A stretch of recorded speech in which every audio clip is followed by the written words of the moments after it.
అంటే రాజ్యాంగం అనేది ఎంత ఎంత ధర్మమైందో నిజమైందో అదే రకంగా ధర్మం ప్రకారంగా 56% ఈ యొక్క రాష్ట్రం లోపల బీసీల జనాభా ఉందని చెప్పి ప్రభుత్వం చాలా స్పష్టంగా ఒక కులగణన ద్వారా తెలియజెప్పింది.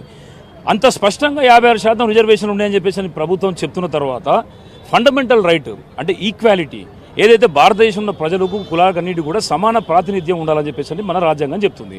ఇవాళ 15% ఎస్సీ జనాభా 7.5% ఎస్టీ రిజర్వేషన్ జనాభా ఉంటే వాళ్ళకు సమాన ప్రాతినిధ్యం లోపల రిజర్వేషన్ దొరుకుతున్నాయి. సమాన ప్రాతినిధ్యం లేనటువంటి అగ్రవర్ణాలకు కూడా అంటే 10% లేనటువంటి అగ్రవర్ణాలకు కూడా ఇలా 10% రిజర్వేషన్ దొరుకుతూ ఉంది. 56% జనాభా ఉన్నటువంటి బీసీలకు 42% రిజర్వేషన్లు అనేటివి ఇవ్వకపోవడం అనేది దుర్మార్గం, అన్యాయం కాకపోతే ఏంటిది? అసలు రాకపోవడానికి గల కారణం ఏందని చెప్పి మనం ఆలోచించాలి.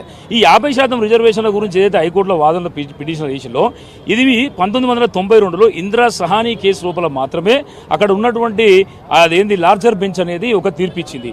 కానీ 50% రిజర్వేషన్లకు లోబడి ఉండాలని చెప్పేసి అని మనం రాసుకున్నటువంటి రాజ్యాంగం ఎక్కడ చెప్పలే. 50% అని చెప్పలేదు, సమానత్వం అని అంటున్నది కదా. అయితే ఇక్కడ ఏంటంటే వీళ్ళు మొండి వాదనలు చేస్తూ బీసీల రిజర్వేషన్ అడ్డుకోవాలనేటువంటి ఏకైతే దృక్పథంతో పోతుందో తప్పించి అందులో సాధ్యాసాధ్యాలను నిజాలను గమనించడానికి ప్రయత్నాలు చేయట్లేదు. ఇవాళ ఏంటంటే ఏదైతే వేసినటువంటి పిటిషన్ లోపల ఇవాళ ఏదైతే మన మాధవరెడ్డి అనేటటువంటి వ్యక్తి ఒక పాత్రధారి అయినా కూడా సూత్రధారి వేరే ఉన్నారు, సూత్రధారులు ఉన్నారని చెప్పేసి అని మాకు చాలా స్పష్టంగా అర్థమవుతుంది. మేము ఏమంటున్నాం అంటే ఇక్కడ ఎవరి తిండి వాళ్ళు తినేది ఉంటే తెలంగాణకు ప్రాబ్లం లేదు. తెలంగాణ తెచ్చుకున్నదే మన వాటా, మన కోట, మన తిండి మనం తినాలని చెప్పేసి అని.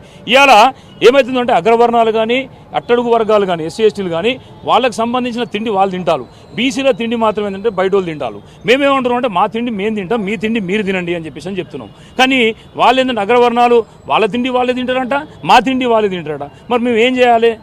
ఇవాళ ఇంత దారుణంగా జరుగుతూ ఉంటే తప్పకుండా ఇతర పార్టీలకు సంబంధించినటువంటి కొంతమందిని ఇంతమంది చెప్పిన సూత్రధారులు కొంతమంది ఉన్నారు. ఆ సూత్రధారులు ఎవరు ఇవాళ మాట్లాడట్లేదు.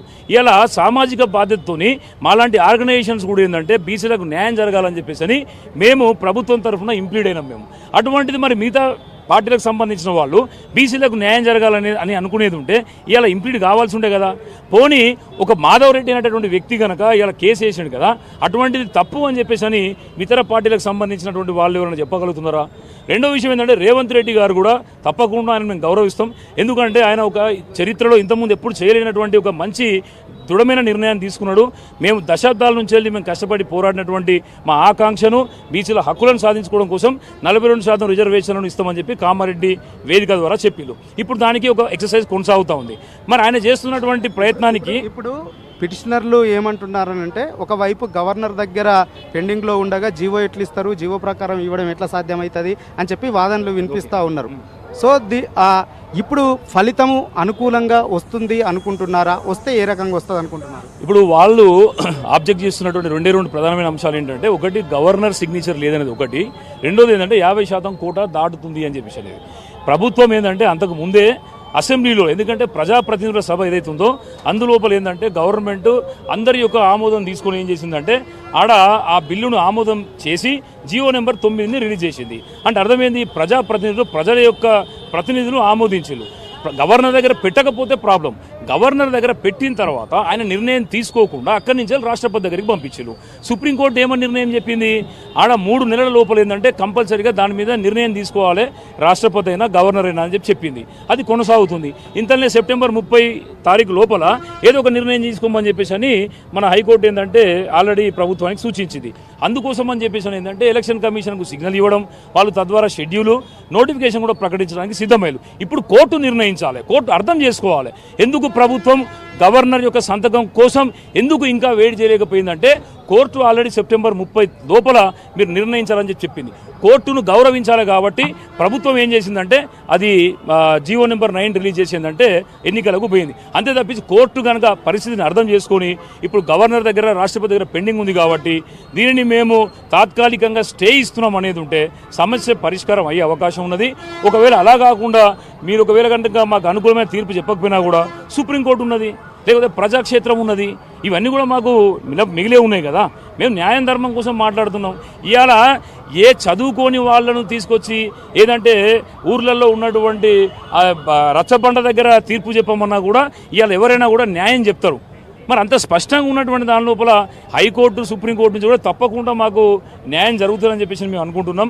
ఒకవేళ మేము ఎవరి ఆకాంక్షలకు అడ్డు కాదు. ఈడబ్ల్యూఎస్ రిజర్వేషన్లు వాళ్ళు తీసుకుంటున్నప్పుడు మేమేం పిటిషన్ లేదు, మేము ఎవరికి అడ్డం పోలేదు. సరే పాపం వాళ్ళకు కూడా వాళ్ళ కూడా పేదోళ్ళు ఉన్నారు కదా అని చెప్పి మేము ఒక మానవతా దృక్పథంతో మేము ఉన్నాం. కానీ మీరు ఇవాళ మాకు 56% ఉంటే 42% అడ్డుపడడం ఏంది? మేము 56% మించినటువంటి రిజర్వేషన్ అడిగేది ఉంటే మీరు అడ్డుపడేది ఉంటే దానికి ఒక అర్థం పర్థం ఉంటుంది. ఇలా 56% ఉన్న బీసీలకు 42% తీసుకుంటామంటే అడ్డుపడడం అనేది దుర్మార్గంగా అనిపిస్తుంది ఇది. కాబట్టి మీరు ఆలోచించండి, మానవత్వం సంబంధించి లేదా ఇప్పుడు తెలంగాణ తెచ్చుకుందే ఎవరిని తిండివాడు తినాలని చెప్పి మీరు అట్లా కాదంటే ఏమైందంటే ఇక తెలంగాణ ఇది మాది కాదుగా. ఇప్పుడు ఉన్నటువంటి ఇప్పుడు పార్టీలలో ఉన్నటువంటి నాయకులు కూడా నోరు మెదపట్లేదంటే అర్థం ఏంటిది? చిత్తశుద్ధి నిబద్ధత లేదు. ఇప్పుడు ఈ అగ్రవర్ణాలు ఎవరైతే పెద్దలు ఉన్నారో వాళ్ళు చోద్యం చూస్తూ ఉన్నారు, చోక్యం చేసుకోవట్లేదు, అంటే మాకు అగేనిస్ట్ ఉన్నారు. మీరు ఇదే రకంగా కనుక కొనసాగేది ఉంటే క్షేత్రస్థాయి నుంచి వెళ్ళిందంటే ప్రజల తిరుగుబాటు అనేది తెలంగాణలో వస్తుంది.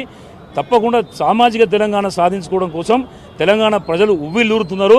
తెలంగాణ పోరాటాన్ని మించినటువంటి ఒక మిలిటెంట్ పోరాటం చేయడానికి కూడా ఈ రాష్ట్రంలోని బీసీలు సంసిద్ధంగా ఉన్నారని చెప్పేసి మాత్రం ఈ యొక్క సందర్భంగా మేము తెలియజేస్తున్నాం అన్న. Okay thank you. సో మొత్తానికి బీసీ రిజర్వేషన్లు అనేటువంటివి ఎవరి హక్కులకు భంగం కలిగించేటివి కాదు, ఎవరి హక్కులకు ఎవరి వాటాలకు ఇది నష్టం చేసేది కాదు. బీసీలు వాస్తవానికి తెలంగాణ రాష్ట్రంలో ఇంటింటికి సర్వే చేస్తే ఎంపెరికల్ డాటా ఆధారంగా ఎన్యూమరేటర్లు ఇంటింటికి వెళ్ళి డాటా సేకరించిన దాని ఆధారంగా దాదాపుగా 56% బీసీ జనాభా ఉంది. అయినప్పటికీ కేవలం 42% బీసీలకు రిజర్వేషన్లు కల్పిస్తే దీన్ని కూడా అభ్యంతరం చెప్పడం అనేటువంటిది చాలా దుర్మార్గమైనటువంటి విషయము.